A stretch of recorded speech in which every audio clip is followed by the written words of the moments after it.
Pemirsa, barusan saja saya memperoleh satu buku yang menurut saya sangat luar biasa.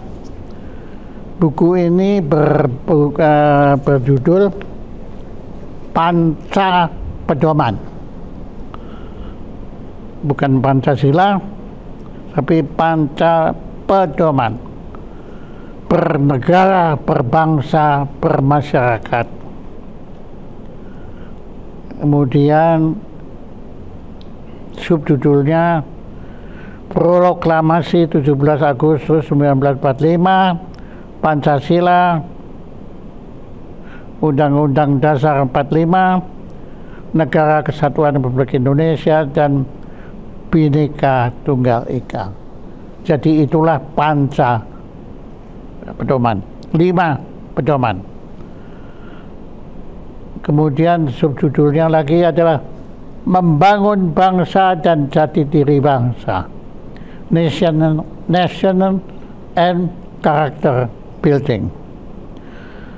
Penulis buku ini adalah sahabat saya dan seorang mahaguru sejarah saya. Sekaligus beliau adalah seorang kelirumolog sejarah yang paling hebat yang pernah saya temui, karena beliau menemukan begitu banyak kelirumologi terjadi pada sejarah bangsa Indonesia ini. Beliau adalah tidak kurang dari seorang Bathara Huta Galung. Terima kasih Pak Bathara Galung, Anda telah menyempatkan untuk hadir di acara sederhana kami ini, dan Anda pakai itu khusus karena pendengaran Anda sama dengan saya, yaitu sudah berkurang, ya, tapi otak Anda makin menjadi-jadi, ya, berpikir mengenai kekeliruan-kekeliruan dalam sejarah kita ini. Sebagai pengantar, tolong Anda jelaskan tentang Panca Pedoman ini, buku Panca Pedoman ini. Baik, terima kasih Pak Jaya atas kesempatan ini. Karena sebagaimana tadi saya sampaikan, kalau dilihat dari masalah kekeliruan, bukan hanya di sejarah, politik, hukum, ekonomi, dan sebagainya, ya, mungkin Indonesia masuk rekor, ya, rekor dunia. Iya. Terlalu begitu banyak kekeliruan, artinya dalam kompleks yang dinamakan kekeliruan, di situ termasuk semuanya rekayasa, manipulasi, pemalsuan, dan sebagainya. Tapi kalau to the point mengenai buku ini, Iya. jadi saya tulis di pengantarnya bahwa buku saya ini adalah merespon permintaan dari pimpinan Badan Sosialisasi dari Majelis Permusyawaratan Rakyat.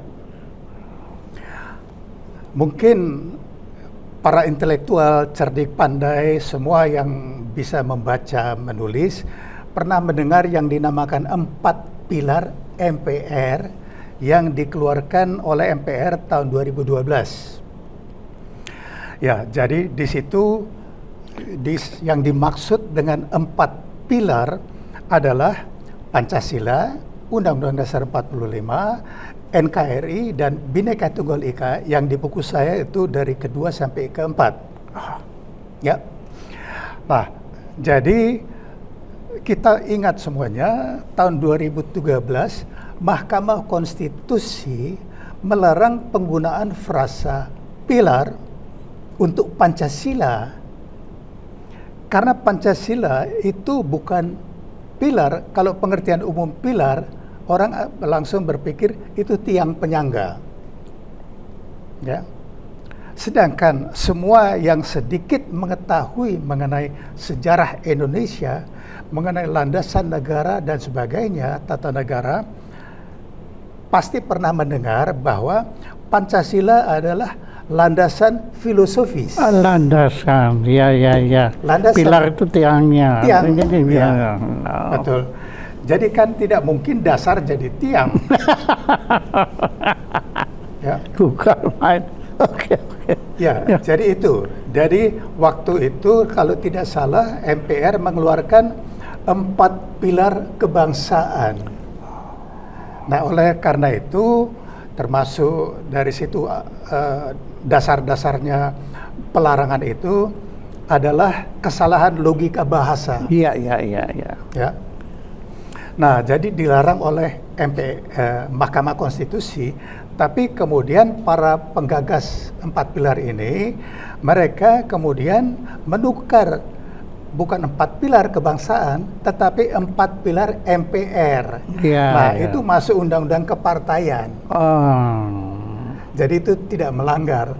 Oke, jadi kita nggak usah berpolemik mengenai ini, to the point aja. Nah, jadi saya ketika pertama kali melihat itu, karena kebanyakan waktu itu saya juga banyak dengan teman-teman anggota DPR dan sebagainya, ya sering berdiskusi juga. Ya, salah satu sahabat remaja saya waktu adalah Sophan Sofyan. Ya, sahabat remaja, sama-sama lahir tahun 45, tapi dia lebih tua beberapa bulan. Ya, sama-sama di Kebayoran Baru dulu kan. Nah, jadi sering juga berdiskusi karena ketemu lagi di Jerman, tapi dia di Leipzig, saya di Hamburg. Ya, dia Pak Sofyan itu Leipzig. Iya, pernah di Leipzig. Kan ayahnya Duta Besar Indonesia untuk Moskow, Manai Sofyan. Ya, Duta Besar. Nah, jadi karena kami memang dari keluarga pejuang Angkatan 45, cukup memahami sejarah. Ya, karena Pak Manai Sofyan juga Angkatan 45, pejuang. Nah, jadi saya melihat langsung ada satu kelemahan utama atau kekurangan yang menurut saya sangat penting dan fatal. Jadi begini, saya sudah tulis Januari tahun 2013, saya sudah kirim ke pimpinan MPR, ketuanya waktu itu almarhum Taufik Kimas. Iya. Ya, kebetulan kenal juga karena dia teman abang saya sering ketemu. Nah, jadi saya sampaikan singkatnya bahwa yang kalau dikatakan yang hal-hal yang esensial, yang penting seperti disebutkan oleh di pengantar sini, itu harus satu pemahaman. Itu betul tujuan dari sosialisasi agar seluruh rakyat Indonesia sepemahaman mengenai hal-hal yang penting untuk bangsa dan negara. Sepakat kita, saya dukung. Tetapi ada kekurangan yang terbesar, bahwa menurut pendapat saya yang saya tulis tahun 2013, ya, yang terpenting dari semua ini adalah proklamasi 17 Agustus 1945. Ini dahsyat ini. Ya. Jadi Indonesia adalah yang pertama mantan negara terjajah setelah Perang Dunia Kedua selesai, langsung menyatakan kemerdekaan. 17. Jadi Perang Asia Pasifik, Perang Dunia Kedua di Asia Tenggara, di Asia Timur berakhir 15 Agustus tahun 45 dengan menyerahnya Jepang tanpa syarat kepada sekutu. Iya. Sebelumnya tanggal 9 Maret tahun 1942 Belanda menyerah kepada bala tentara Dai Nippon, ya, di Kalijati. Ya, artinya di sini kita harus membacanya 9 Maret tahun 1942, ada sumber yang mengatakan tanggal 8 Maret. Oke lah, ya, kita harus lihat dokumen yang asli. Bahwa tanggal 9 Maret tahun 1942, disitulah resmi berakhirnya penjajahan Belanda di Asia Tenggara, di Nusantara, bukan di Indonesia. Indonesia belum ada. Belum ada, belum ada di Asia Tenggara. Nah, kemudian wilayah bekas jajahan Belanda diduduki oleh tentara Jepang. Jepang menyerah kepada tentara sekutu tanpa syarat tanggal 15 Agustus tahun 45.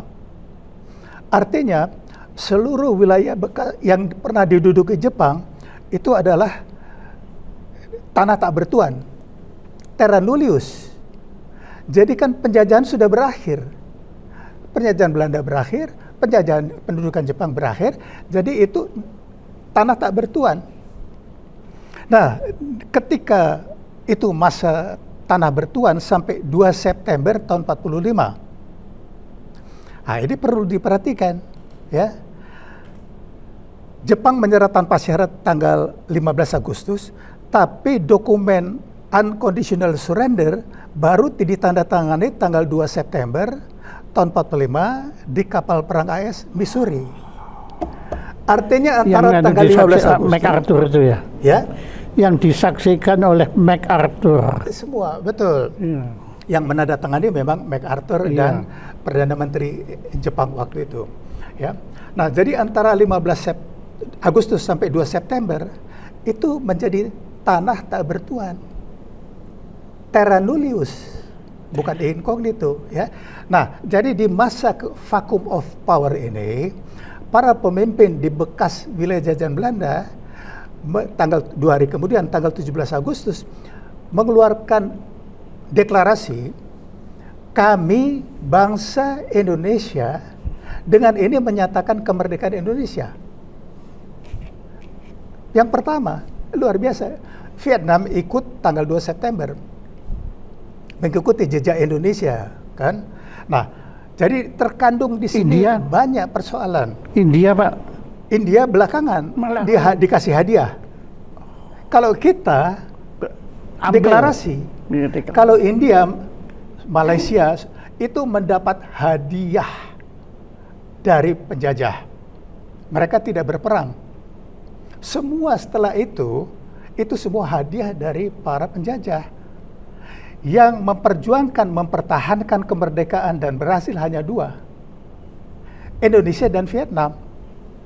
Ya, Indonesia berhasil mempertahankan diri terhadap agresi militer Belanda dan sekutunya, dan ini yang nggak pernah ada ditulis di buku sejarah, ABDACOM, American British Dutch Australian Command, ya, yang mulai menyatakan perang terhadap Indonesia tanggal 24 Agustus tahun 45. Perang secara fisik berakhir dengan konferensi meja bundar tahun 49, tapi perang non militer sampai detik ini. Jadi Anda menganggap itu belum selesai ya? Belum, saya sudah ada tulisan, dan ada tulisan saya di jurnal BIN, Badan Intelijen Negara, tahun 2007. Ya, konspirasi ABDACOM itu sampai detik ini. ABDACOM. American British Dutch Australian Command. Mereka ini sekutu dalam Perang Dunia Kedua di Asia Timur. Ya, sekutu. Dan ini saya sudah buktikan dalam berbagai podcast dan sebagainya, juga di kalangan BIN, kalangan BAIS, intelijen, sudah saya paparkan. Tujuan Anda mengangkat masalah ini apa? Ya, sebenarnya ini sangat panjang. Saya kirim kemarin ke Pak Jaya Suprana. Iya. Singkatnya, saya mulai melakukan penelitian mengenai sejarah sejak tahun intensif 1994. Tujuan utamanya bukan untuk menggali sejarah Indonesia, tetapi mengumpulkan bahan-bahan, bukti-bukti, dan dokumen-dokumen untuk menuntut pemerintah ABDACOM, terutama Inggris dan Belanda, atas agresi militer dan berbagai kejahatan perang. Dan berhasil. Jadi setelah tahun 99, setelah Orde Baru lengser, ya, dengan sejumlah angkatan 45, ada foto-fotonya, dokumentasinya. Yang terpenting waktu itu adalah Mayor Jenderal Yono Hatmojo. Tahun 75, beliau itu Deputi 4 Bakin untuk Counter Intelligence. Beliau menjadi ketua Dewan Penasihat kami. Kami resmi menuntut pemerintah Inggris tanggal 10 November tahun 99. Singkat cerita berhasil, dan saya menemukan banyak dokumen yang tidak bisa dibantah. Ya. Nah, jadi setelah berhasil menuntut pemerintah Inggris, bahan-bahan dokumentasi itu saya terbitkan tahun 2001 sebagai buku. Oh. Jadi tidak ada misteri kematian Malabi, semua. Jadi sumber saya yang pertama tentu Angkatan 45, dan yang paling penting ayah saya. Salah satu pendiri Cikal Bakal Divisi Brawijaya. Ayah saya ada di buku Pak Yono Hatmojo, itu tahun 45 ketika pembentukan BKR, TKR, Cikal Bakal Divisi Brawijaya, itu sebagai dokter dan juga masuk tentara dan diberi pangkat kolonel dengan jabatan liaison officer, perwira perhubung. Nah, jadi ketika Presiden Soekarno, Wakil Presiden Hatta, dan Menteri Penerangan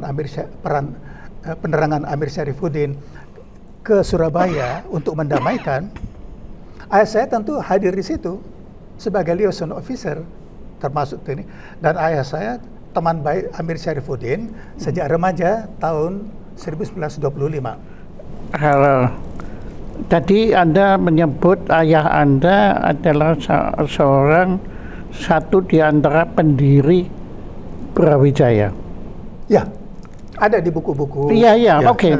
Saya ya. begini, pertanyaan saya, kalau dipikir oke, Pak, Brawijaya oke, ya, tapi sebetulnya kan Jawa Timur kan juga punya Majapahit dan punya Singosari.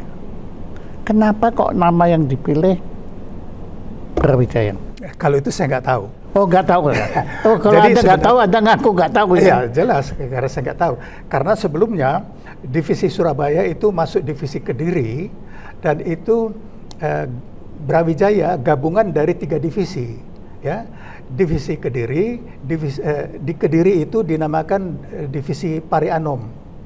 Kemudian divisi Malang kalau nggak salah itu Ronggolawe, dan satu lagi divisi Surapati. Nah, jadi waktu di Jawa Timur ada 3 divisi digabung jadi satu. Jadi waktu itu divisi 1 Brawijaya. Oh, ya. Nah, jadi ketika terjadi, nah ini yang tidak ada di buku-buku sejarah. Pertempuran dahsyat. Siap. Kenapa? Ya. Karena mereka tidak tahu. Oh, bukannya sengaja? Mungkin. Karena nanti 28 Oktober bentrok dengan Sumpah Pemuda, yang itu nggak ada Sumpah Pemuda. Itu manipulasi Yamin tahun 59. Saya bisa buktikan nanti bukunya. Waduh. Ya, saya bawa bukunya. Ya. Dan ini Anda kok sampai bilang Sumpah Pemuda nggak ada, itu gimana? Tidak ada. Itu manipulasi. Ya, buktinya di situ. Di sini. Tapi ya, oke, kalau buku itu kan tebal sekali, ya. Oke. Ada singkatnya. Ya, singkatnya. Ya. Di buku ini ada kontribusi dari banyak pelaku sejarah, termasuk mungkin ini nama di luar Madura tidak dikenal, yaitu Muhammad Tabrani Suryo Wicitro. Ya. Sebenarnya dialah bapak bahasa Indonesia, panjang lagi ceritanya. Nah, jadi di sini dia menuliskan bahwa gagasan satu nusa, satu bangsa, satu bahasa bukan di Kongres kedua tahun 28, tapi di Kongres Pemuda pertama tahun 1926, dan Muhammad Tabrani ketua panitia. Jadi tahu sekali kan, dia ketua panitia, dan dia menjelaskan kenapa hasil Kongres pertama tidak dituliskan karena deadlock. Waktu itu dia tulis. Oh, belum terjalin kesepakatan. Ya, betul. Jadi mereka sepakat untuk tidak sepakat. Ya, jadi masalah bahasa. Jadi waktu itu untuk mendirikan bangsa itu kan kesamaan suku, adat, dan bahasa.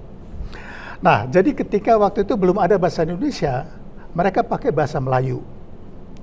Nah, jadi di situ mereka menggagas satu nusa, setuju semua. Yang itu digagas di Belanda tahun 1917. Untuk menamakan bangsa yang akan didirikan akan dinamakan Indonesia. Itu gagasannya tahun 1917, ya. Dan dicetuskan resmi tahun 1922. Nah, jadi ketika satu nusa setuju Indonesia, ya, satu bangsa setuju Indonesia. Nah, ketika masuk satu bahasa, Tabrani, Suryo Wicitro, dan beberapa orang, Sanusi Pane, itu beberapa lagi, Jamaluddin, setuju. Logikanya satu nusa Indonesia, satu bangsa Indonesia, satu bahasa Indonesia, walaupun diambil dari bahasa Melayu. Nah, Tabrani dia jurnalis, dia pernah menulis editorial. Dia tulis kalau tidak ada bahasa Indonesia ciptakan. Nah, jadi mereka sepakat, tetapi Muhammad Yamin tidak mau. Dia ingin tetap satu nusa Indonesia, satu bahasa Indonesia, bangsa satu bahasa Melayu. Oh, Ya, Yamin. ada di sini semua. Jadi deadlock karena Yamin ngotot. Ya. Nah, oke, kalau gitu jadi sepakat atau tidak sepakat kan? Iya. Ditunda untuk rapat berikutnya. Nah, rapat berikutnya itu tahun 1928, 2 tahun kemudian. Ya. Nah, jadi dalam 2 tahun ini kelihatannya mereka berhasil meyakinkan logika ke Yamin. Logikanya kalau satu nusa Indonesia, satu bangsa Indonesia, satu bahasa ya Indonesia. Kan janggal bahasa, ya akhirnya setuju. Nah, oleh karena itulah, nah di sini ada penulis juga, ketua panitia Kongres kedua, Sugondo Joyo Puspito, dia juga ketua sidang ketika dibacakan hasil rumusan Kongres pertama. Setelah sepakat, oke, dirumuskan. Jadi yang dibacakan di Kongres Pemuda kedua oleh ketua sidang, jadi tidak ada ikrar bersama, tidak ada sumpah bersama, tidak ada. Ya, yang dibacakan adalah hasil Kongres pertama yang deadlock karena Yamin. Nah, tetapi begini manipulasinya. Kalau Kongres pertama yang diangkat, yang hebat itu Kongres pertama bukan yang kedua. Hebat itu. Jadi yang pertama kali mereka menggunakan Pemuda Indonesia. Bukan di kedua. Jadi ini sebetulnya masalah sumpah itu sebetulnya nggak ada ya, sumpahnya. Nggak ada. Itu ya. Apa itu pernyataan ya? Jadi hanya seruan karena sampai tahun 1926 tidak ada satupun organisasi pemuda pribumi ya itu berdasarkan multi etnis.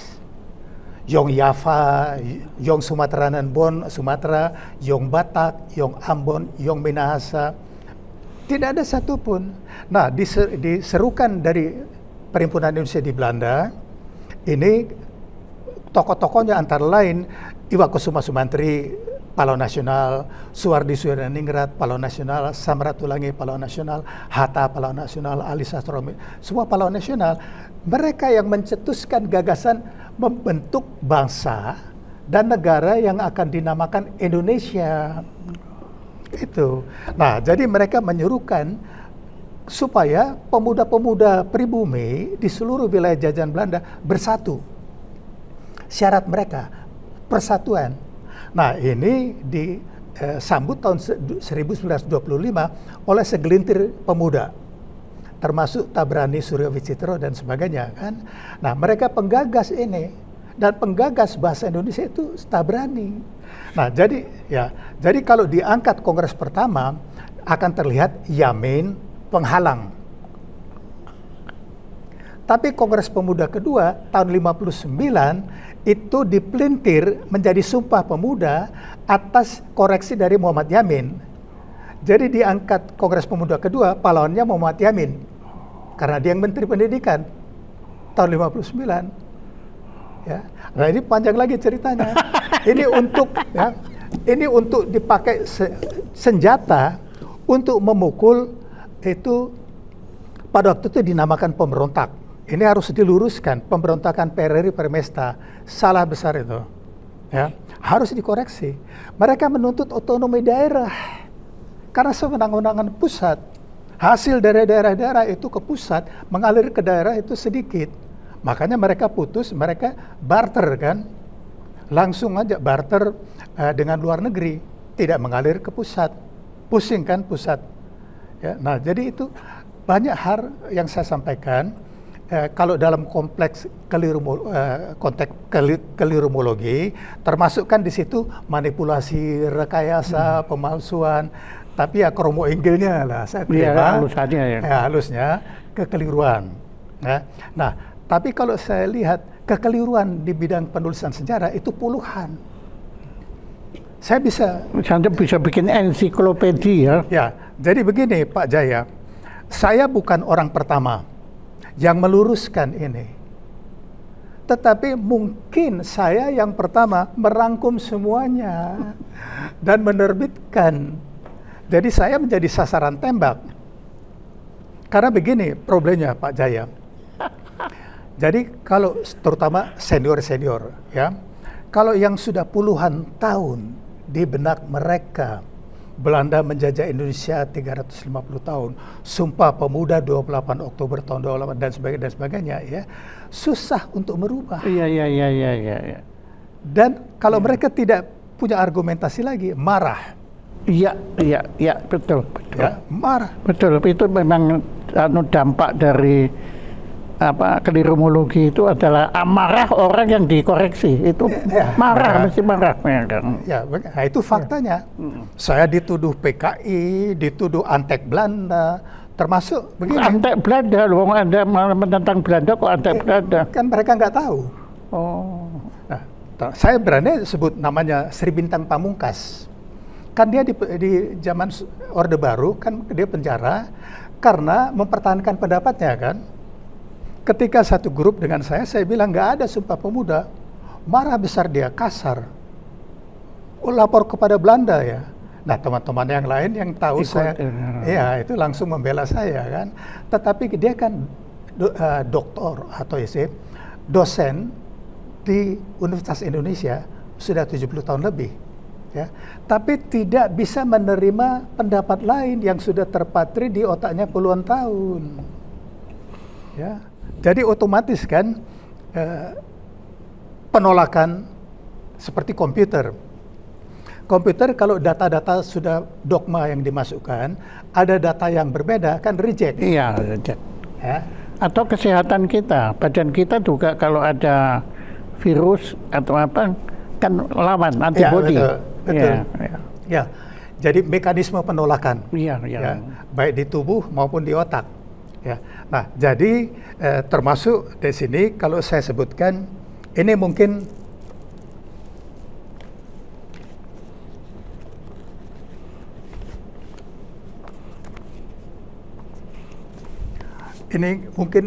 menarik. Karena saya garis bawahi, saya bukan sejarawan. Iya. Saya peneliti sejarah. Ya, siapapun penjual bakso, pemulung bisa peneliti sejarah. Ya. Atau pemerhati sejarah. Pemerhati sejarah. Nah, jadi ini ya, saya kelirumolog sejarah. Kelirumolog, ya. Nah, jadi di sini tanggal 1 Juni tahun 2022, Presiden Indonesia kelima, di sini ditulis Megawati, tolong diteliti apa benar RI dijajah sampai 350 tahun. Dia bicara di hadapan Forum Rektor Penguat Karakter Bangsa. Forum Rektor. Ya. Presiden RI kelima, berarti nggak tahu juga kan, menugaskan para guru besar, rektor, untuk melakukan penelitian apa benar Belanda menjajah Indonesia 350 tahun. 1 Juni 2022. Apakah ada yang pernah membaca atau mendengar hasil penelitian para guru besar itu? Aduh. Ya? Nah, jadi ini tahun 2022. Anda itu, maaf, ngajar. Ya, saya sendiri nggak tahu. Mungkin termasuk Manula kan? Enggak, Anda mengajar.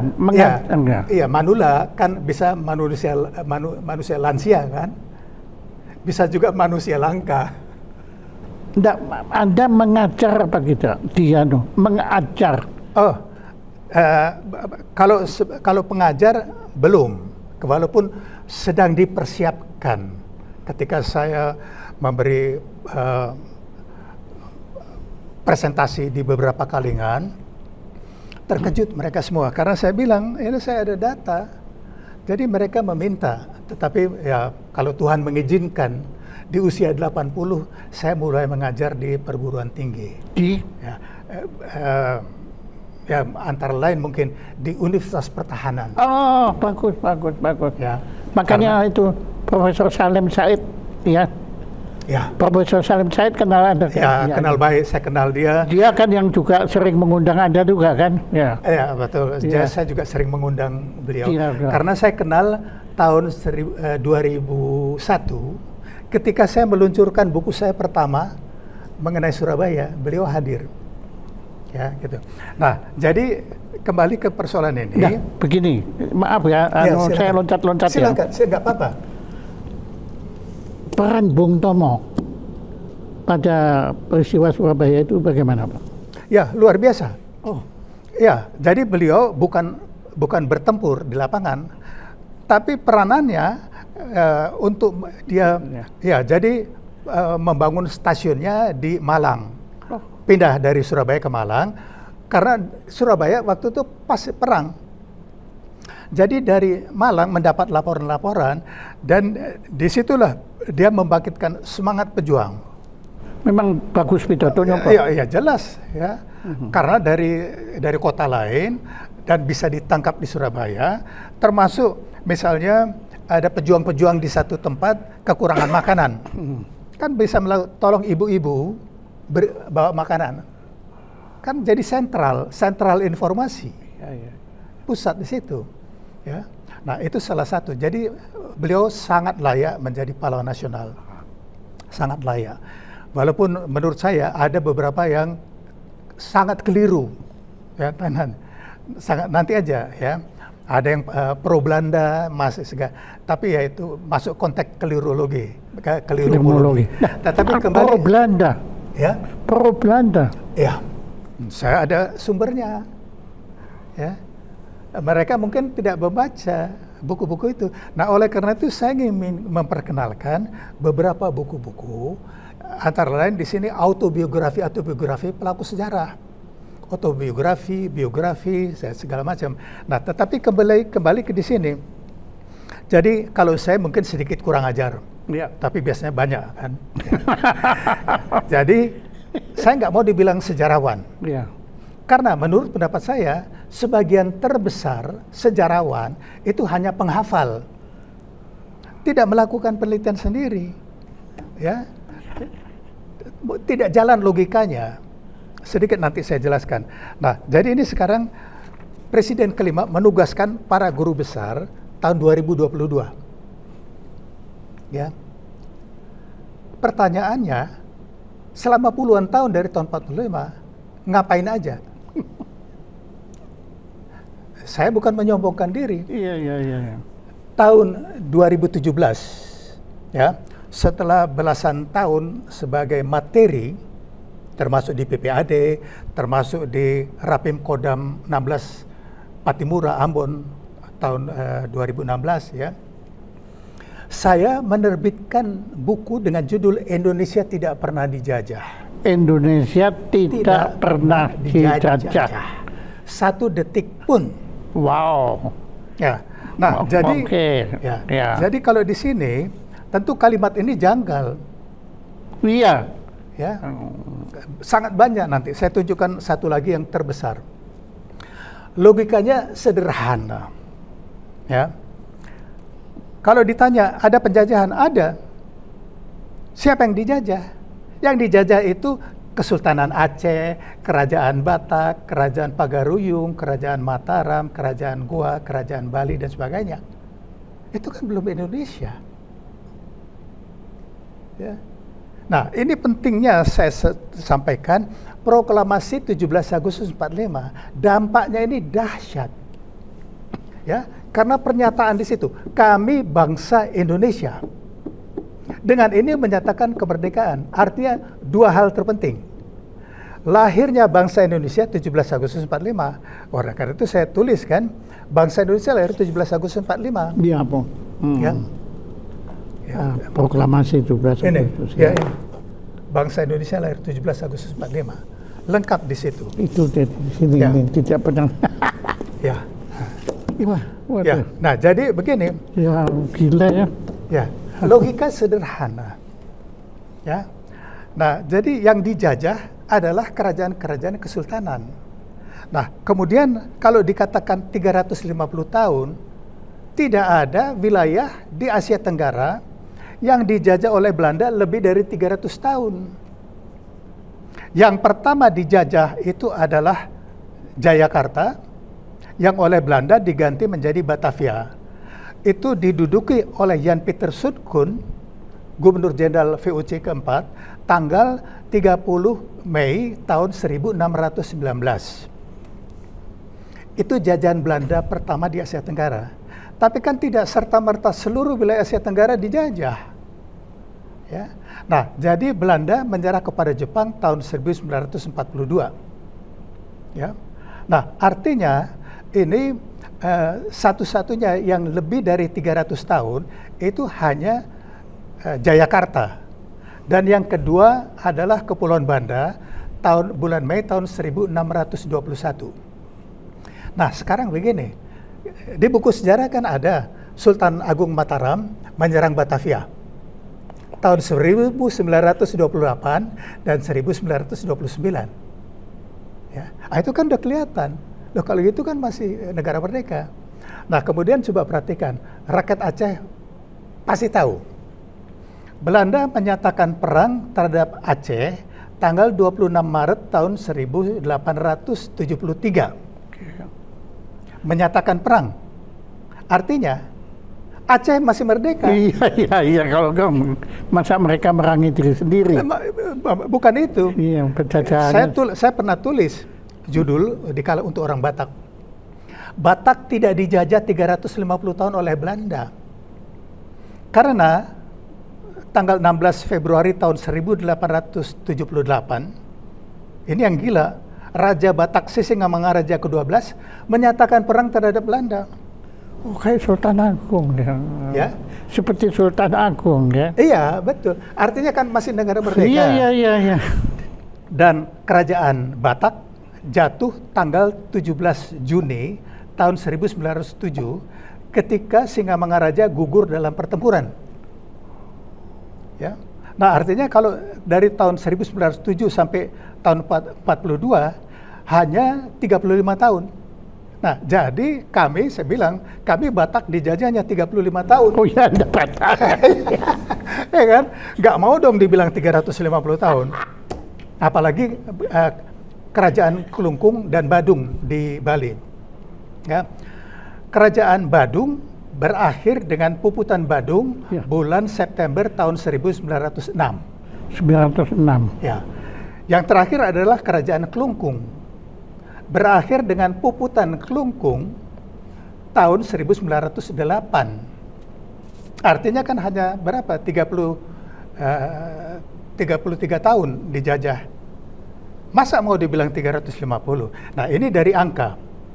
Jadi tidak ada satupun yang dijajah lebih dari 300 tahun. Ya. Tapi itu bukan Indonesia, ya. Betul. Indonesia belum ada. Ya, betul. Kerajaan Batak, Kerajaan Badung, Kerajaan Kelungkung dan sebagainya. Nah, ini pentingnya masuk di sini sebagai pedoman pertama. Saya tidak menggunakan pilar karena nanti kontroversi lagi, ribut lagi kan. Nah, saya pakai pedoman. Ini warisan dari Orde Baru, ya. P4, yang menurut saya kalimatnya bagus. Pedoman, penghayatan, dan pengamalan Pancasila. Jadi pedomannya. Kalau yang sekarang dibentuk badan pembinaan ideologi Pancasila, ngawur ini. Kan BPIP sekarang, ya. Jadi yang dibina dengan ini kan bukan manusianya, tapi ideologinya. Badan Pembinaan BPIP, Badan Pembinaan Ideologi Pancasila. Walaupun ideologi itu debatable, nanti saya jelaskan. Ya, nah ini termasuk RUU haluan ideologi Pancasila. Mungkin itu kalimat paling ngawur, ya. Contradictio in termini, saling bertentangan. Bagaimana untuk landasan filosofis mau diberikan arah haluan, ngawur. Jadi Pancasila itu adalah sumber dari segala sumber hukum. Ada dalam hierarki perundang-undangan. Ya. Nah, jadi dia di atas Undang-Undang Dasar 45. Kemudian akan disusun undang-undang untuk haluan ideologi Pancasila.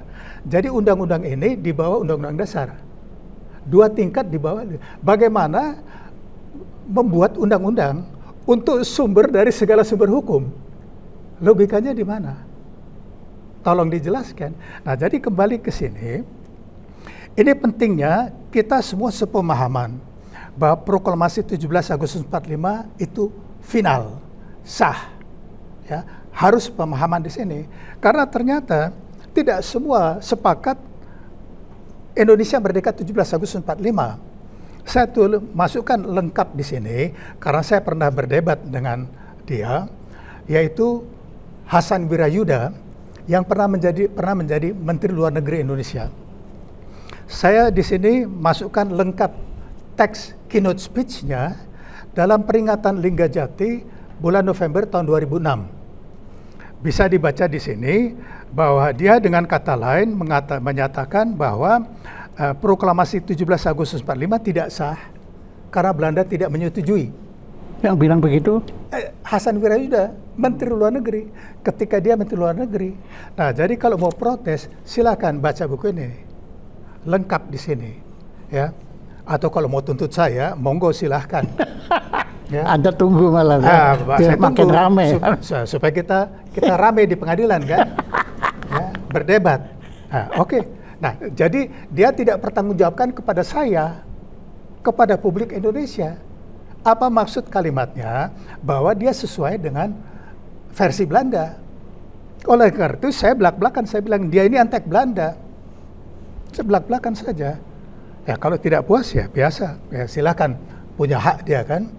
Oke, nah jadi ini penting sekali untuk memasukkan pemahaman, harus sepemahaman itu proklamasi 17 Agustus 45. Ini yang sangat dahsyat, ya. Nah, satu lagi kontribusi Indonesia untuk bangsa-bangsa terjajah di dunia, yaitu kalimat pertama dalam pembukaan Undang-Undang Dasar 45. Mungkin semua masih ingat ya, bahwa sesungguhnya kemerdekaan itu ialah hak segala bangsa. Ini untuk melengkapi, kalau saya tulis di situ adalah pedoman, panca pedoman bernegara, berbangsa, bermasyarakat. Oh iya, iya. Ya. Nah, jadi ini kalau mengenai hak asasi negara, itu ada Konvensi Montevideo 26 Desember tahun 33 mengenai rights and duty of a state. Ya.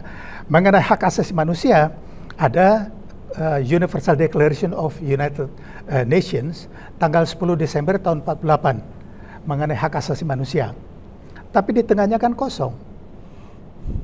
Ya. Rights of a nation, hak asasi bangsa. Nah, yang selama ini oleh negara-negara penjajah tidak diakui. Nah, kita membuktikan bahwa Indonesia ini bukan nation dalam pengertian etnologi atau antropologi budaya. Jadi bangsa Indonesia adalah entitas politik, dan ini sudah disebutkan tahun 1926 ya, disebutkan oleh Sumarto, ketua Yogyakarta. Sudah dijelaskan Indonesia ini, bangsa Indonesia bukan dalam pengertian etnologi, tetapi dalam politik. Jadi dengan disebutkan kami bangsa Indonesia, dengan ini menyatakan kemerdekaan tanggal 17 Agustus 45. Nah, oleh karena itu judul buku saya, Bangsa Indonesia Lahir 17 Agustus 45. Dan ini mungkin Pak Jaya masih ingat ya, saya sebutkan dari tahun 1946 sampai 2024, berapa ratus juta pernah orang Indonesia hidup? Ratusan juta kan? Dari tahun 46. Nah, jadi karena tahun 46 itu Hussein Mutahar, dia mengubah lagu dengan judul Hari Merdeka.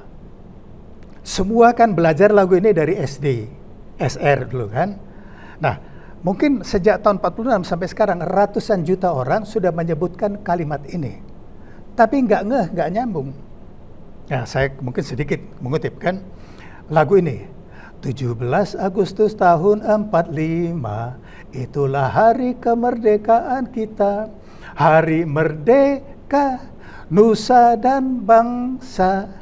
hari lahirnya bangsa Indonesia. Ya. Ada kan? Gila ya. Siapa beliau itu? Ya, Beliau itu siapa, Pak? yang penggugah. Iya. Penggubah itu Husain Mutahar. Nah, ya siapa? Ya, dia ini keturunan Arab, tapi dia tidak pernah nama-nama Arabnya.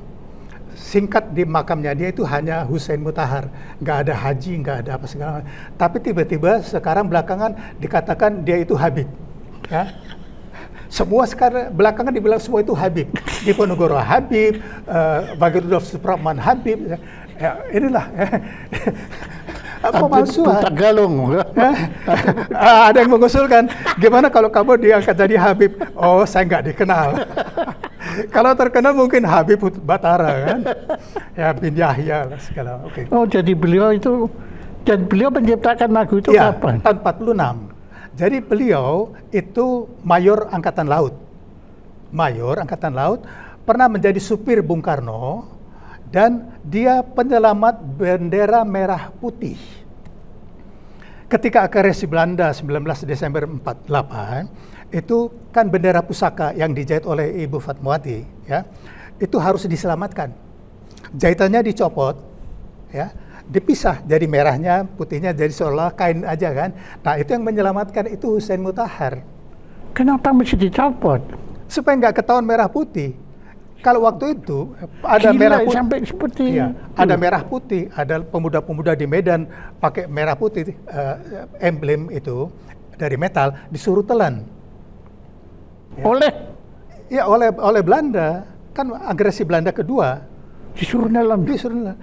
Di lain pihak, pemuda-pemuda Indonesia juga tidak kalah garangnya.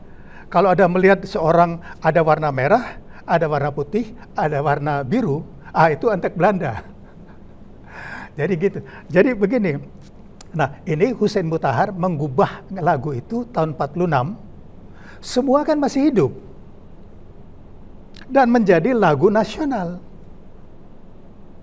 Sejak tahun 46 berapa ratus juta yang pernah di sekolah dasar, sekolah rakyat yang menyebut kalimat ini Tanpa sadar. tanpa disadari. Ya, jadi saya hanya membangkitkan. Ya. Jadi sebetulnya beliau itu penulis sejarah bangsa Indonesia ini kan, dengan lagu itu Pelaku. Iya. Mereka pelaku-pelaku sejarah. Ya, pelaku. Dan ya kita kemudian oleh Pak Mutahar dituangkan dalam bentuk lagu. Dan diterima. Jadi dalam bentuk kata-kata maupun musik kan. Betul. Nah, yang luar biasanya dia mengubah lagu syukur. Juga Lagu syukur, saya tiap kali merinding. Iya. Karena lagu itu diciptakan tahun 44.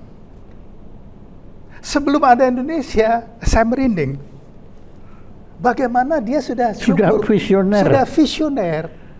Ya, Dia kok bisa mencipta lagu itu, kenapa? Ada yang kita di Jerman pernah mendengar dari seorang pelukis saya kenal baik, Karl Holstein. Jadi dia bilang, nicht ich male, sondern es malt. Bukan saya, tapi dia, apakah itu wahyu atau apa segala macam. Nah, jadi kalau itu adalah gabe, pemberian, anugerah, ya. Yang kita tidak bisa jelaskan. Jadi Pak Mutahar itu yang bikin syukur ya. Syukur kan luar biasa. Ya, itu lagu indah sekali. Ya, luar biasa kan. Saya senang sekali dengan lagu itu. Ya, dan itu sebelum tahun 45. Itu kan luar biasanya. Nah, dia sudah. Ya. Kalau Pak R. Manik, ya? Anda kenal juga. Siapa? Liberty Manik kenal kan pasti. Liberty Manik. Saya pernah dengar namanya, tapi tidak. Masa di Jerman nggak ketemu? Nggak. Beliau di Berlin. Ya. Dokter dia. Dia yang bikin lagu Satu Nusa Satu Bangsa. Ya, boleh jadi. Karena banyak sekali orang Batak itu hilang dari bukunya. Misalnya, penggagas dari organisasi pemuda pribumi yang multi etnis, ya. Kalau Budi Utomo itu kalau menurut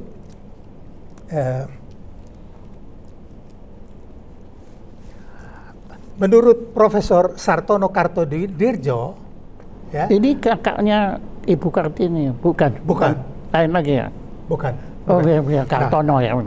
Jadi menurut Profesor Sartono yang orang Jawa, dia menulis yang lebih layak yang disebut perintis gerakan kemerdekaan bukan Budi Utomo, tapi Perhimpunan Indonesia di Belanda yang didirikan oleh Rajiun Harahap, ya, tanggal kalau nggak salah Oktober 1908. Harahap itu orang Batak dong. Ya, orang Batak. Ya, Rajiun Harahap gelar Sultan Suripada Kasayangan. Ya. Nah, jadi sama kalau Budi Utomo dibilang ini juga disebutkan oleh Ali Sastro Omejoyo, itu adalah untuk hanya khusus untuk putra-putra bangsawan rendahan Jawa untuk mendapat biaya pendidikan. Jadi bukan untuk seluruh Indonesia dan bukan untuk seluruh orang Jawa, hanya untuk putra-putra bangsawan golongan rendah. Karena pada waktu itu pendidikan tinggi itu adalah domain putra-putra, nggak ada putri, putra bangsawan golongan tinggi. Nah, itulah digagas Budi Utomo. Jadi untuk mencari dana, dan Budi Utomo ini gagasan Belanda, mendapat dana besar dari Belanda. Jadi bagaimana ketua-ketuanya itu bupati, mantan bupati segala macam yang pro Belanda, bagaimana mau melawan Belanda? Ini gini ya Pak Ruduk, kalau saya itu betulnya panggil Anda Profesor Batara Udakalo. Aduh, gelar doktor aja nggak ada. Nggak apa-apa, Profesor itu semua orang berhak menerimanya. Nah, begini, pengetahuan Anda demikian luasnya, sampai daya tangkap saya itu sampai kalah sudah. Ya, ada cerita begitu banyak, saya itu nggak ngerti, saya nggak. Dan bayangin Anda, loh, saya padahal kan belajar musik, saya nggak tahu kalau Anu Syukur itu diciptakan tahun 1944 sebelum merdeka oleh Hussein Mutahar. Nah iya itu.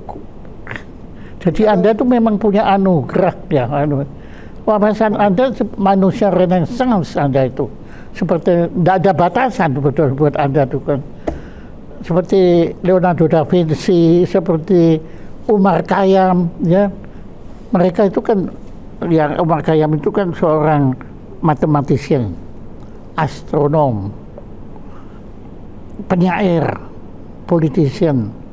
Saya kira juga sejarawan, ya, sejarawan atau pemerhati sejarah. Saya lihat itu hadir pada diri Anda. Tapi kan ada kalimat, semakin banyak saya tahu, semakin saya tahu, saya tidak tahu apa-apa. Artinya Anda tahu. Itu saya tandain. Sadar. Ya, Anda tahu. Kalau yang nggak tahu, mereka anggap tahu semua, gitu. Dan jadi sombong. Ya. Anda nggak sombong sama sekali, ya, karena tapi ada semacam drive, ada semacam desakan ilahi untuk melakukan ini semua. Saya juga nggak tahu Pak Jaya. Jadi saya memimpin organisasi membuka lembaran sejarah sejak tahun 1999. Sekarang udah 25 tahun. Saya beberapa kali minta mengundurkan diri, tidak diizinkan. Apa organisasi ini namanya? Yang pertama, Komite Pembela Hak Asasi Rakyat Surabaya, korban pemboman 10 November 45. Berhasil kan? Kemudian saya membentuk organisasi tahun 2002, Komite Nasional Pembela Martabat Bangsa Indonesia untuk menuntut pemerintah Belanda. Dan 2005 kami ganti judulnya karena kalau komite ini cakupannya sangat luas semua. Sedangkan untuk fokus menuntut Belanda, saya menggunakan kalimat Komite Utang Kehormatan Belanda. Jadi intinya bukan utang uang walaupun UUD. Masalahnya martabat bangsa, kehormatan bangsa, ya. Nah, jadi walaupun kalau Belanda mengaku 17 Agustus 45, otomatis Demotion Betalen, pampasan perang. Tadi yang saya sebutkan kan, kalau Belanda mengaku 17 Agustus 45, kemerdekaan Indonesia de jure, maka yang mereka namakan aksi polusional itu agresi militer terhadap satu negara yang merdeka dan berdaulat. Nah, yang paling keberatan di Belanda sampai detik ini itu veteran, ya, karena mereka menjadi war criminals. Ya. Kriegsverbrecher. Ya, Kriegsverbrecher, ya, yang selama ini mereka mendapat medali, penghargaan, tiba-tiba statusnya berubah jadi penjahat perang. Ya. Saya bilang it's your problem. Ya. Ya. Jadi begini, ini jadi, termasuk nanti. Kelihatannya bakal jalan buntu ini. Sebenarnya tidak. Jadi begini, yang terakhir ini, ya. Coba sekarang kalau mengenai asal-usul kata Indonesia, ya. Jadi mungkin saya ingin tanya, atau semua di sini adik-adik yang mengaku bangsa Indonesia, tahu nggak asal-usul nama Indonesia? Ya, nggak tahu kan? Mungkin 99,99% yang belum membaca buku saya, ya, tidak tahu asal-usulnya, dan saya mempunyai sumbernya yang otentik dari Russell Jones, ya, lengkap di situ. Jadi bahwa penamaan Indonesia yang kita pakai ini salah, keliru. Definisi dia menciptakan itu lain sekali. Dan ini baru didengar oleh pemuda-pemuda pribumi yang belajar di Belanda tahun 1917.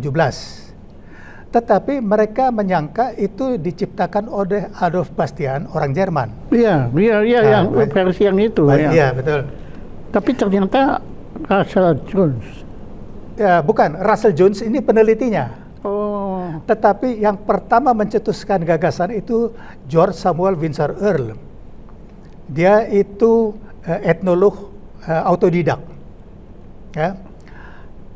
Itu diterbitkan pertama kali dalam jurnal Indian Archipelago and Eastern Asia. Ya. Penerbitnya itu pemiliknya adalah James Richardson Logan. Nah, jadi ini kalau sekarang kembali ke buku materi sosialisasi 4 pilar, ngawur. Jadi James Richardson Logan di sini ditulis sebagai mahasiswa. Padahal dia pemilik jurnal, dan dia bukan yang menciptakan. Yang menciptakan itu adalah George Samuel Windsor Earl. Nah, lengkap di sini. Nah, bisa Profesor Batarau Tagalong sekarang cerita tentang ini, nama Indonesia itu asal muasalnya bagaimana? Ya. Oke, nanti ini mungkin sedikit lagi nanti ya. Nanti dah. Tapi ini termasuk yang paling penting untuk pemerintah Pak Prabowo. Ya, betul. Harus diketahui.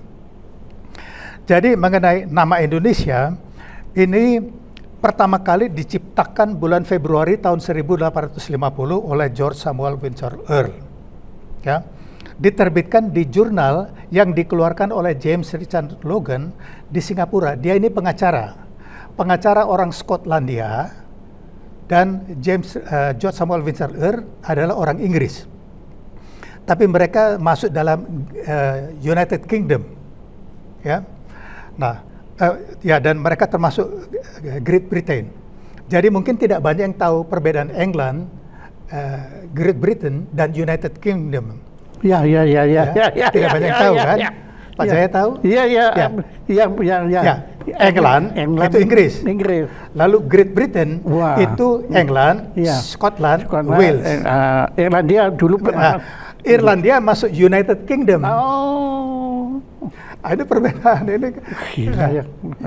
Jadi begitu. Nah, jadi itu orang Inggris dan orang Skotlandia masuk Britania, ya kan? Nah, jadi orang Inggris waktu itu karena mereka ratusan tahun saling memerangi dalam merebutan jajahan, saling membunuh.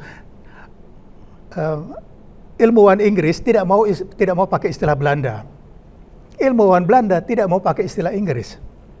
Ya. Nah, jadi George Samuel Windsor Earl mencari nama deskripsi untuk penduduk di wilayah Asia Tenggara.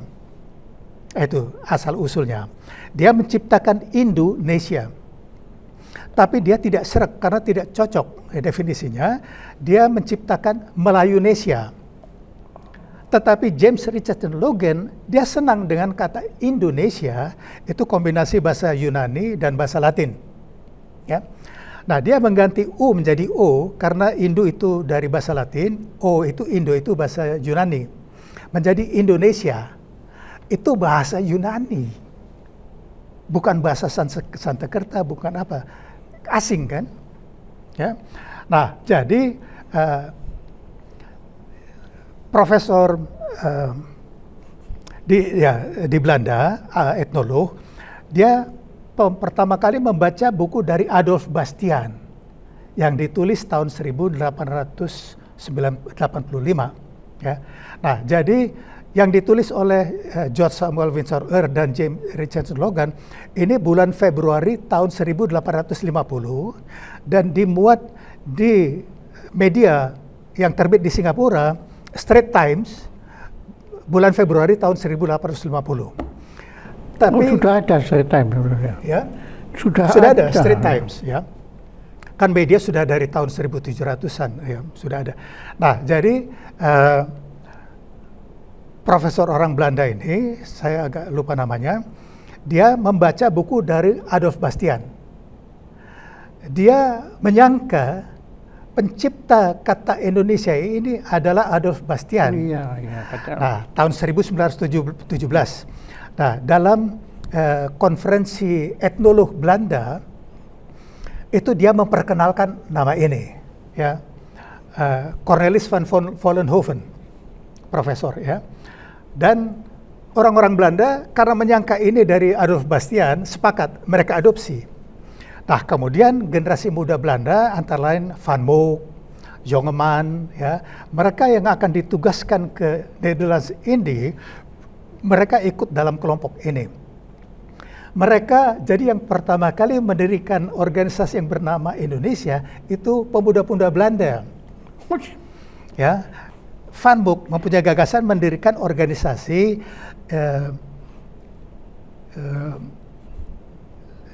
organisasi kalau nggak salah Indonesia Studenten. Jadi artinya sudah ada kalimat itu dan diajaklah semua organisasi pemuda pribumi, pemuda yang dari wilayah Belanda, pemuda pribumi, pemuda Cina dan sebagainya diajak bergabung. Dan disitulah yang ketua waktu itu Perhimpunan Indonesia, waktu itu namanya masih Indische Vereniging, India kan. Ketuanya waktu itu Suwardi Suryaningrat, yang jadi Kejar Dewantoro. Wakilnya antara lain kalau nggak salah Gunawan Mangunkusumo, adiknya Cipto Mangunkusumo, adik kandungnya. Ya, mereka jadi pengurus. Nah, mereka sampaikan gagasan ini ke organisasi itu, mereka sepakat. Karena begini, mereka tidak mau menggunakan nama warisan penjajah. Tidak mau pakai Nederlands Indie, tidak mau pakai Insulinde, tidak segala macam. Pokoknya yang berbau penjajah, ya. Nah, mereka mendapat info ini yang menciptakan orang Jerman. Ya, mereka adopsi, setuju. Dan dipakailah itu sebagai landasan untuk membentuk bangsa yang akan dinamakan Indonesia. Jadi mereka itu termasuk Hatta baru datang tahun 1921. Nama itu sudah beredar. Ya. Nah, jadi ketika mereka semua sudah pulang, yang tinggal hanya Hatta dan Syahrir. Tahun 27. Nah, di sini Hatta menulis.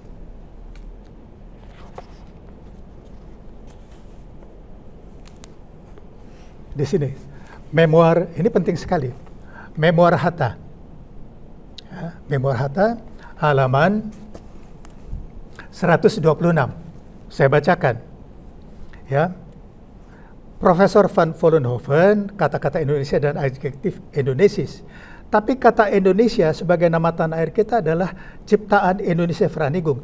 Kemudian, nah ini, tahun 1927 baru diketahui dari karangan Dr. Kramer dalam Kolonial Weekblad 3 Februari tahun 1927 bahwa perkataan itu tahun 1850 sudah dipakai oleh seorang etnolog Inggris, Logan. Jadi kekeliruan itu baru disadari di Belanda tahun 27 ketika sebagian terbesar sudah pulang. Nah, kata Indonesia ini sudah mulai dipopulerkan di Hindia Belanda tahun 1919 oleh pertama Suwardi Suryaningrat di Jogja, kemudian oleh Sam Ratulangi. Tapi yang membawa keliling ini Samratulangi, karena Suhardi Suryaningrat dia kemudian mendirikan Taman Siswa di Jogja. Ya. Samratulangi dia dari Jogja pindah ke Minahasa. Dari Minahasa dia pindah ke Bandung. Dia membuat perusahaan asuransi yang dinamakan Perusahaan Asuransi Indonesia. Tahun 1921 kebetulan seorang pemuda Soekarno, pelajar dari Surabaya, ikut kongres di Bandung, jalan lewat situ, lihat baca nama Indonesia, apa itu? Nah, tahun 1922 dia masuk ITB. Kebetulan dia bersama-sama dengan Lambertus Nicolaus Palar yang indekos di tempat Samratulangi ya. Ketika lewat situ, Soekarno tanya lagi, ini siapa pemiliknya nih? Elaine Palar bilang, aku kos di situ. Dikenalkanlah Soekarno kepada Samratulangi tahun 1922. Di situ Soekarno banyak mendapat pelajaran mengenai nasionalisme. Jadi guru bangsa itu Samratulangi. 10 tahun lebih tua dari Soekarno. Dia pemuda pribumi pertama yang lulus fisika di Swiss. Yang pertama. Luar biasa kan? Ya. Ya, yang luar biasa itu Anda. Kok bisa takut ya? Gini, Pak, ini saya kira nggak akan selesai. Nah, mumpung Anda bilang katanya ini yang terpenting, ya, yang untuk Anda titip kepada Presiden kita yang baru ini, Pak Prabowo, ya, apa? Kalau nggak akan selesai acara ini. Oke. Apa? Ya. Jadi intinya begini. Semua di buku-buku sekolah segala macam termasuk di buku ini ya ditulis, ini sangat menarik bahwa di sini ditulis yang dengan anggaran ratusan miliar setiap tahun di buku sosialisasi 4 pilar ini mengenai sejarah ditulis ya mengenai puncaknya 27 Desember tahun 49. Nah, di sini dalam konferensi meja bundar, akhirnya Belanda mengakui kedaulatan Republik Indonesia dengan syarat harus berbentuk serikat. Nah, ini yang paling ngawur. Fatal. Oke, apa yang harus diperbaiki? Ya, oke. Nah, jadi sekarang ini dari Kementerian Pendidikan, saya ikut diundang, kebetulan diundang di situ bulan Februari tahun 2019, tanggal 28 Februari, diskusi 70 tahun pengakuan kedaulatan Indonesia. Ya. Jadi nyambung kan 70 tahun. Oke. Ya, oke. Ya. Kemudian Pak Jaya masih ingat antara lain Menteri Pertahanan Prabowo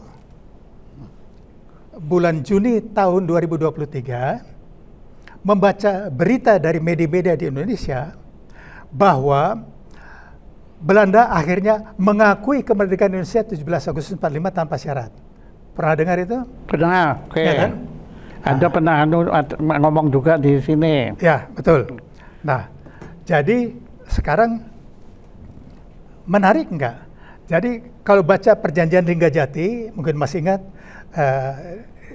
dimulai bulan November tahun 46, diratifikasi tanggal 15 Maret tahun 47.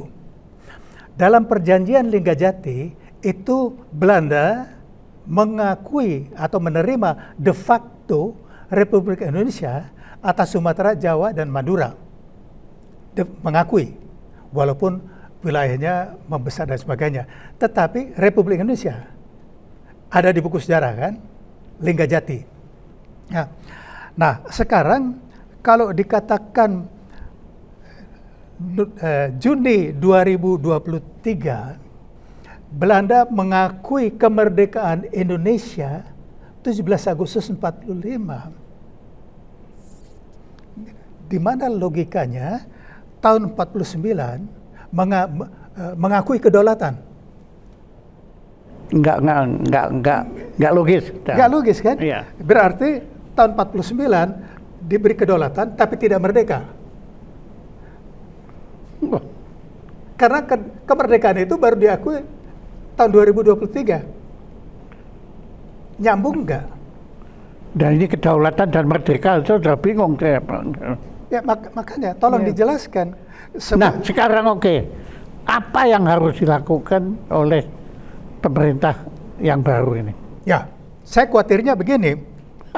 Jadi nanti bisa saya kirim ke Pak Jaya bahwa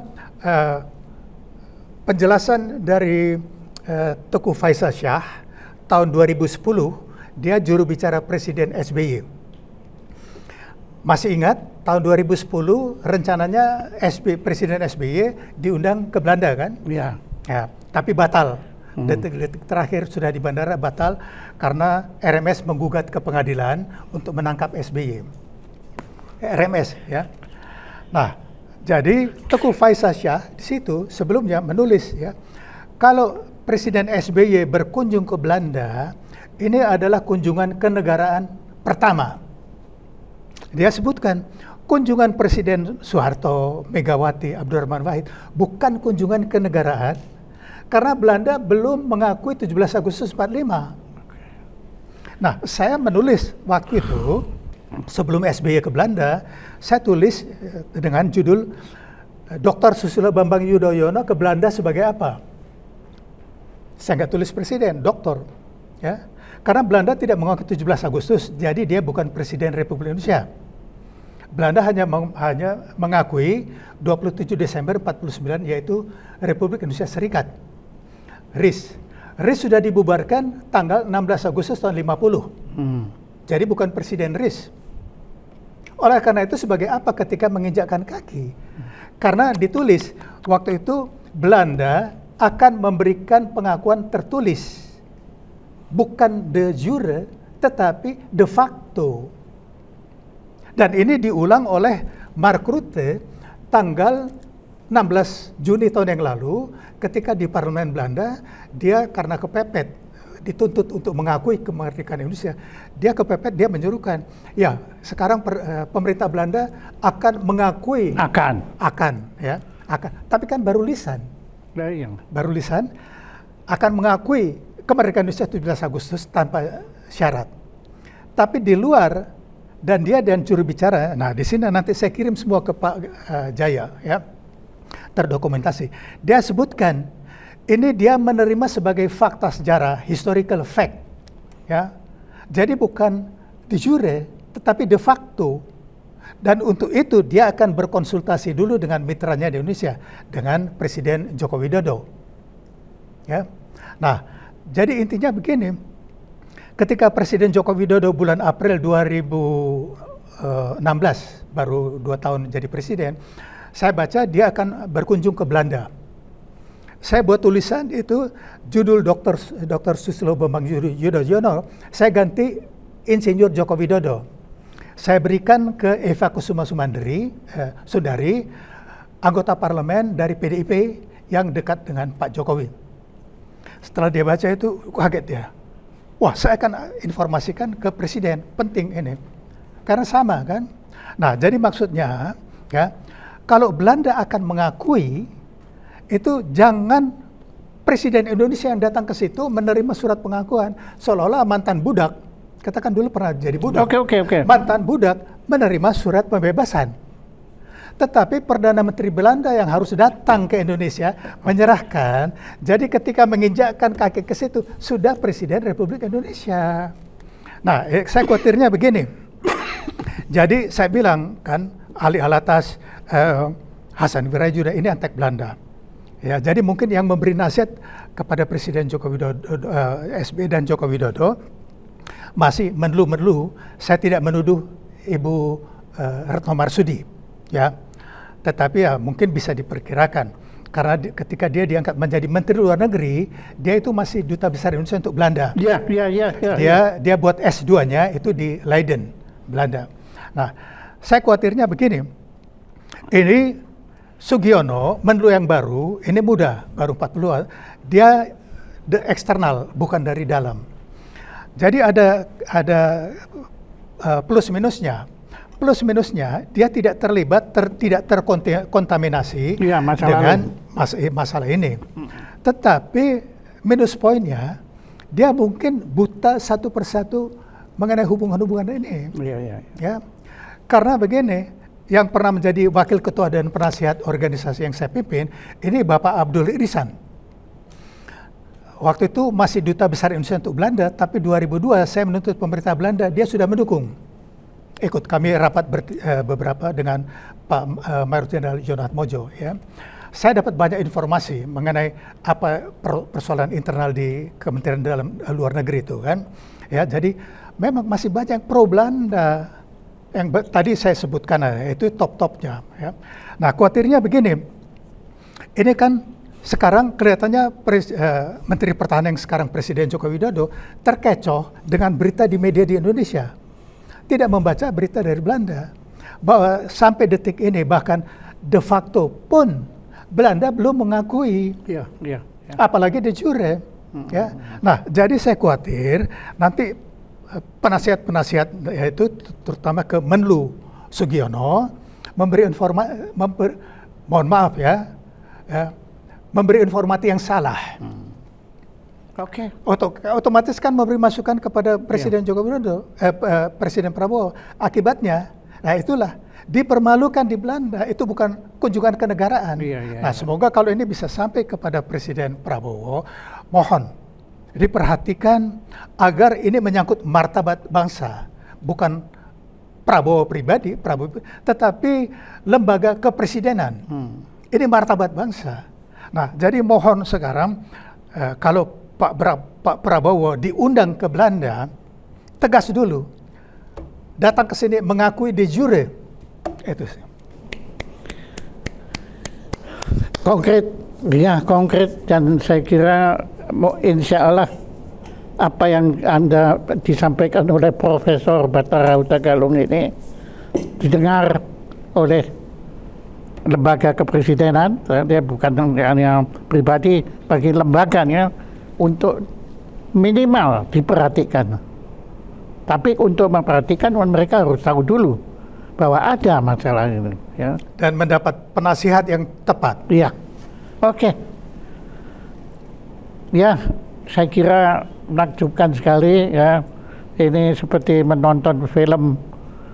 Saya kira film Gladiator yang baru ini kalah seru dengan ini.